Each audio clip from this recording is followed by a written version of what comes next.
encore fini de travailler dans ta vie. En ce dernier mois de l'année de 2025, le Seigneur vient encore t'interpeller, mon frère, ma soeur. Il te dit ceci: fortifie-toi et prends courage parce qu'il a de grandes choses à faire avec toi. Alors nous avons une thématique à partager ensemble ce matin. La thématique aujourd'hui parle de ceci: le temps de la délivrance arrive. Tu seras un témoignage pour plusieurs. Alors Dieu te dit, mon frère, ma soeur, que le temps de la délivrance arrive. Tu seras un témoignage pour plusieurs. Ce n'est pas une thématique anodine.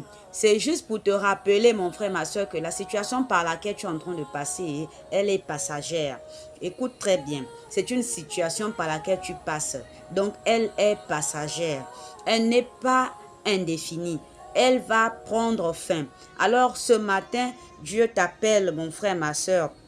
Dans le livre d'Exode 14, verset 13, ici il s'agit du peuple Israël que Dieu avait eu à délivrer de la captivité de Pharaon parce qu'ils étaient esclaves en Égypte.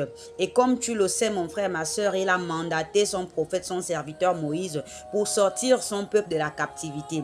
Ici, il est dit: Moïse répondit au peuple: ne craignez rien, restez en place et regardez la délivrance que l'Éternel va vous accorder en ce jour. Car les Égyptiens que vous voyez aujourd'hui, vous ne les verrez plus jamais. Dieu te dit, mon frère, ma soeur, que les Égyptiens que tu vois dans ta vie aujourd'hui, tu ne les verras plus jamais. Tout ce qui a été fait, tout ce qui a été dit, que tu n'arriveras pas, que tu ne seras rien, que tout pour toi ne sera que obstacle, échec. Dieu te dit que ces paroles ne sont pas ces paroles. Tout ce que les hommes peuvent dire de toi n'est pas ce que Dieu a dit de toi.